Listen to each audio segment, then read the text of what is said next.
Tizzy in the sky with those fractions. It's all Tizzy in the sky with a 16th to go. It's the top flight. It's Tizzy in the sky to win it easily. Tizzy in the sky wins it.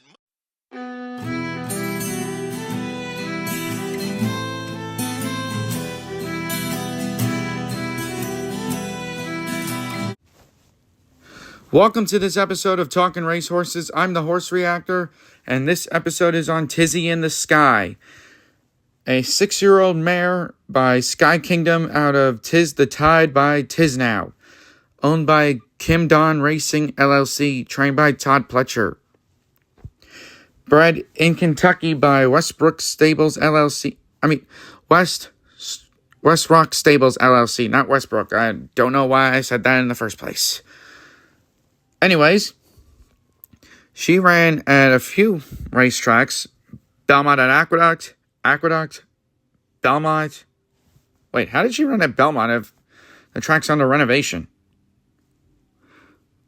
Oh, it was her debut. Okay, never mind.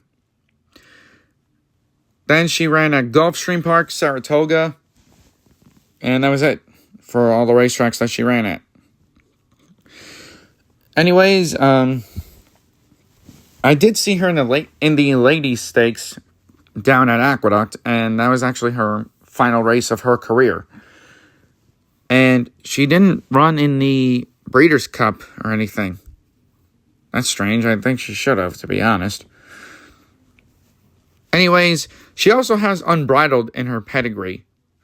And she has Empire Maker in her pedigree on her father's side. She's got Tiz Now on her mother's side. And that's the only one I've heard of on her mother's side, to be honest. Anyways, her career started in July of 2022, then ended in January of this year. Wow, that is a 4-year career. That's a long career, to be honest. Well, it feels like it's a long career if you run as many times as she did. And she did run only once down at Gulfstream. She mostly ran at the Nyra tracks. And by the way, that's NYRA. And I thought she ran more down at Gulfstream than she did.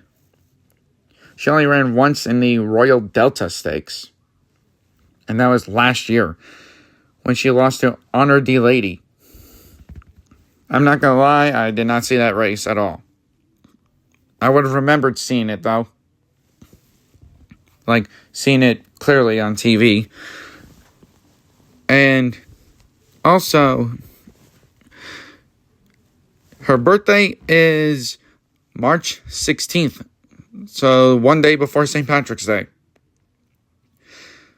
I guess she kind of felt lucky then, or something. I don't know. And also,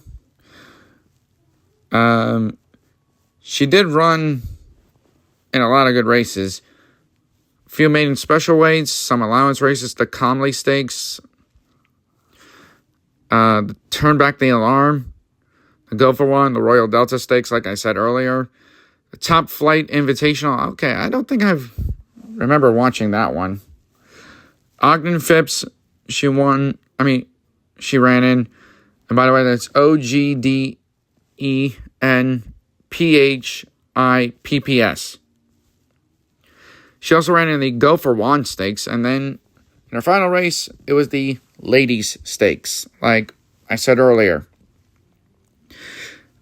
And also, I think she could have ran a little bit more down at Gulfstream than that one time that she did. At least they could have gave her another shot over there. She only ran in the Royal Delta Stakes and that was it. And she came in 4th in that one.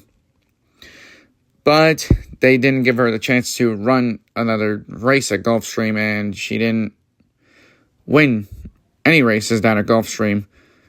She does have a few wins in her career, though. She didn't win her debut, but all of a sudden she went out a winner. But, hey, what can you do? Sometimes you win some on debut with horses. Some horses win on debut, sometimes they don't. And that's what Tizzy in the Sky did. not win on debut, but all of a sudden went out a winner. And I don't know who her regular rider was. I don't recall who it was. But, hey, at least she had a good career.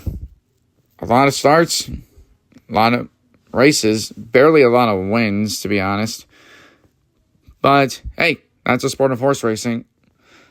Anyways, Tizzy in the Sky, I hope you're having a good retirement. And who knows, maybe she'll have kids of her own someday if they want her to have kids. But who knows? Only the future will tell. Anyways, that's a wrap on this episode of Talking Racehorses. Bye.